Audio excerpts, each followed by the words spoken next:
जो जेल के सुपरिटेंडेंट थे या उनको इसके ऊपर सख्ती की जाए। ठीक है। और उनको भी ये कॉल्स वगैरह करते रहे हैं कि जी इसके ऊपर सख्ती की जाए, इसको सही प्रेशर वगैरह खींचा जाए, इसको खींचा जाए। तो फिर जब मैं यहाँ थाने में आया हूँ, उसी दिन मैं यहाँ पहुँचा हूँ तो इसके टीम उधर आ गई कि जी आप अभी तो ये हुआ है, अभी इससे आगे बड़ा कुछ होने वाला है, 25-30 साल तो आप बाहर नहीं आते। अच्छा। तो मैंने कहा यार मुझे प्लीज़ आप लोग परेशान ना करें, एक तो मैं वहाँ से अभी आया हूँ और मेरी शुगर पहले ही बड़ी हाई है और ऐसा ना को और नुकसान हो जाए, आप लोगों की मेहरबानी है, जो भी बात करनी है आप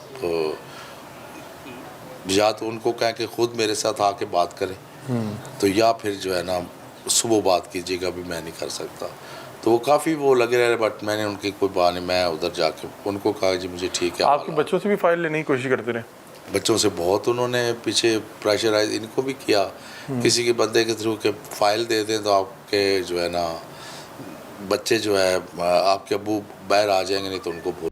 मेरे साथ जो है अज़हर साहब के बेटे भी मौजूद हैं। इन्होंने हमारे साथ पहला प्रोग्राम किया जब इन्होंने बताया कि इनकी फैमिली के साथ क्या हो रहा है, किस तरह से धमकियों का सामना करना पड़ रहा है और किस तरह से ये परेशानी से दो चार हुए हैं कि एक तो पेमेंट कर दी, गाड़ी ख़रीद ली, गाड़ी की मतलब कि इनके हैंड ओवर भी कर दी गई, कागज़ भी दे दिए गए और उसके बाद पता लगता है कि गाड़ी के ख़िलाफ़ एक चोरी का जो है वो एप्लीकेशन भी दिया गया है। और फिर उसके बाद अचानक से वालिद जो कि बुज़ुर्ग भी हैं, बीमार भी हैं, शुगर पेशेंट भी हैं, उनका गायब हो जाना, पता ही ना लगे कि अगवा हुए हैं, गिरफ़्तार हुए हैं, क्या मामला। फिर अचानक से पता लगे कि जी मुल्तान में मौजूद हैं और फिर मुख्तलिफ़ कॉल्स का आना कि भाई जी किसी तरह आप फ़ाइल दे दें अगर आप चाहते हैं कि आपके वालिद बाहर आ जाएँ। लेकिन इनके लिए मसला ये था कि फ़ाइल देते एक तो 77 लाख रुपया जाता, दूसरा इनके वालिद जो हैं चोर डिक्लेयर हो जाते क्योंकि गाड़ी इनसे बरामद हुई थी और इनसे बरामद इसलिए हुई थी कि गाड़ी इनके कब्ज़े में थी, इनकी कस्टडी में थी और ये उसके मालिक थे, ये पेमेंट कर चुके थे, कागज़ इनके पास थे। लेकिन क्योंकि अब वो ख़ुद भी इसी सिस्टम का हिस्सा रहे हैं तो वो शायद इस सिस्टम को जानते थे कि इसको किस तरह से इस्तेमाल किया जा सकता है।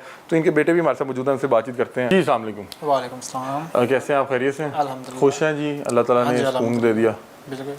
अच्छा, मुझे बताएं कि आप किन मुश्किलात का सामना करना पड़ रहा है कि जब वालिद साहब को यूँ अचानक से गायब हो गए, पता नहीं चल रहा, गिरफ़्तार हुए हैं, अगवा हो गए हैं, और फिर क्या उस दौरान क्या राब्ते किए जा रहे थे, क्या प्रेशराइज़ किया जा रहा था, किस तरह की धमकियाँ आ रही हैं? जी बिल्कुल ऐसे ही है। जब वालिद साहब गिरफ़्तार हुए हैं तो ड्राइवर ने भाई को कॉल की है कि इस तरह मैंने अज़हर साहब को यहाँ पे ड्रॉप किया था, वो नज़र नहीं आ रहे मुझे।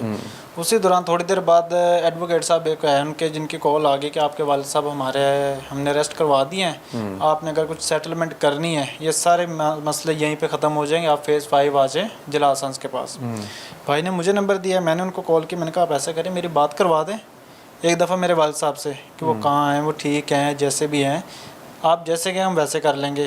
वो इसे एक बात पे बज़िद रहे कि नहीं आप फ़ाइल लेके यहाँ पे आ जाएं, आपके वालिद साहब अभी यहीं पे सब कुछ ख़त्म हो जाएगा और आपके वालिद साहब को अभी घर भेज दिया जाएगा। ठीक है। तो जिसमें मैं एक चीज़ का मैं कहा मेरे सिर्फ आप मेरे वालिद साहब से बात करवा दें और सिर्फ बात करवा दें, फिर आप जैसा आप कहेंगे मैं वैसा कर लूँगा। वो कहते नहीं आप सिर्फ फ़ाइल लेके यहाँ पे आ जाए अगर आप चाहते हैं, वरना वो चाह रहे थे किसी तरह फ़ाइल जो है बेशक वो बिल्कुल ऐसे ही चाह रहे थे कि हमें किसी तरह ये फ़ाइल दे देंगे। तो फिर मैं यहाँ से गया हूँ, मैंने अपना थाना जो डिफेंस भी है यहाँ पे देखा, वहाँ पे मैंने देखा कि ये मुमताज़ाबाद थाना था और आईओ साहब का नंबर लिया, आईओ साहब को कॉल किया तो वो एक बात पे कहें कि ना वो कुछ बताएं कौन सी FIR है, ना वो ये बताएं, सिर्फ वहाँ पे एक नंबर लिखा हुआ था 489F जो कि मैंने देखा। तो उनसे मैंने ये कहा मुझे किसने FIR करवाई है, कुछ डिटेल बता दें। नहीं आज जी आप थाने आ जाएं। फिर मैंने भाई को कहा कि चलें आप ऐसा करें, अगर साथ ड्राइवर भेजा, एक दोस्त को कहा, फिर एक दो बंदों को कि आप चले जाएं उनके पास, वहाँ पे पहुँचे उनकी मेडिसिन फराम करें। आईओ साहब से मैंने काफ़ी दफ़ा रिक्वेस्ट की कि उनकी मेडिसिन एटलीस्ट उनकी मेडिसिन उनको दिलवाइएगा लाजमी। शुगर पेशेंट है, क्योंकि शुगर पेशेंट खाना लेट हो या उनको मेडिसिन लगे तो उनके लिए इशू बनता है। तो जब सुबह गए हैं तो वहाँ पे भी इस तरह के कुछ सिचुएशन थे कि वालिद साहब ऐसे ज़मीन पे लेटे हुए थे, ना उन्होंने खाना खाया था, ना उनके जो डोज दी गई है। तो फिर वहाँ पे गए तो इन्होंने खाना खिलाया, डोज़ वगैरह दिलवाई है। तो अब जहाँ के मुल्तान पुलिस मुमताज़ाबाद थाने में अगर जब हमने कहा कि हमें बताएं कि इसमें कौन सी FIR है, उसका रिकॉर्ड पुलिस के पास ना ओरिजिनल चेक मौजूद था, ना उसका रिकॉर्ड मौजूद था। ठीक है, मतलब कि वो एक पुराना आपने बताया था कोई मामला था, FIR थी बेस। उसी पे जो है वो दोबारा गिरफ्तारी डालेगी। अच्छा, तो फिर बिलाल सिद्दीक कमियाना साहब तक आप लोग कैसे पहुंचे और वहाँ पे क्या मामला थे? जी, उसी दौरान क्योंकि हम वहाँ पे फिर हमने भागना शुरू कर दिया मुल्तान की तरफ। वहाँ से जिस दिन उनकी बेल हुई है तो पता चला कि यहाँ लाहौर से पुलिस गई उनकी तलबी लगवा के और यहाँ पर ले आई है एक FIR थाना शुमाली सदर में कि यहाँ के 468-71 की एक FIR है। हम आए यहाँ पे देखा है, वो भी एक जस्ट हमने एक डॉक्यूमेंट पेश किया था जस्ट कि हमारे रिलेशनशिप है इनसे, जिसके ऊपर एक वो FIR कटवाएगी। FIR हमने उनसे कहा कि इस तरह का कोई सिचुएशन नहीं है, देखते रहे कि रिक्वेस्ट करते रहे कि हम इस चीज़ में नहीं इन्वॉल्व, ना ये केस बनता है आपका। लेकिन बात वही है कि कुछ अफसरान भी ऐसे थे जो कहते थे कि यार वो SP साहब हैं, वो गलत भी हैं तो वो सही हैं। ठीक है।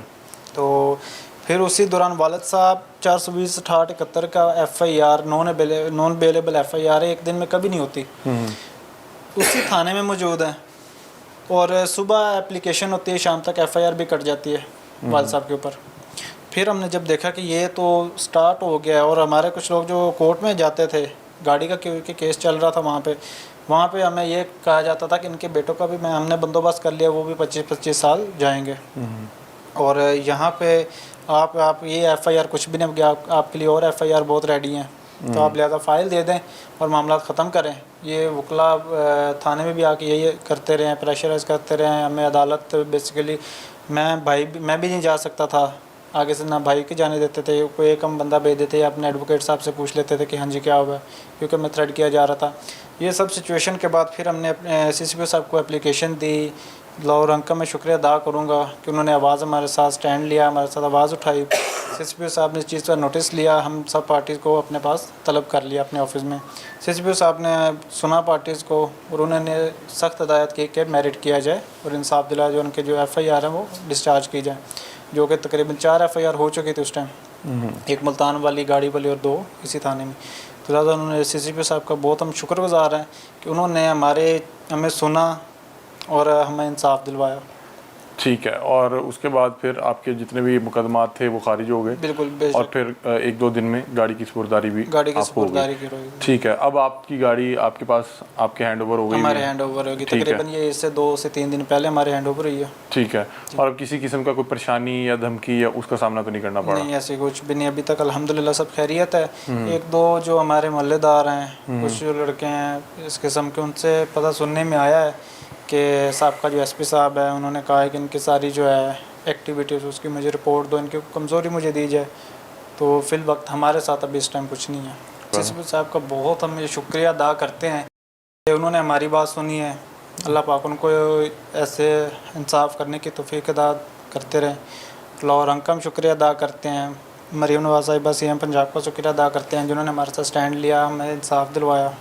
ठीक है, मैं चाहूँगा कि अज़हर साहब आप भी कोई दरख्वास्त करना चाहें, क्योंकि आप बड़ी मुश्किल काटी है आपने, तो अगर आप कुछ कहना चाहें CCPO साहब तक ये प्रोग्राम इंशाल्लाह पहुँचेगा। मैं ऐसे पुलिस अफसरान को सलूट पेश करता हूँ और उन्होंने एक हक़ का साथ दिया और मेरे तमाम मुकदमात सारे ख़त्म हुए और आज मैं अपने बच्चों के साथ लाहौर में हूँ। और मैंने ईद जो मनाई है ये सिर्फ़ और सिर्फ लाहौर रंग और CCPO साहब जनाब कमियाना साहब की वजह से ही मैं यहाँ बैठा हूँ।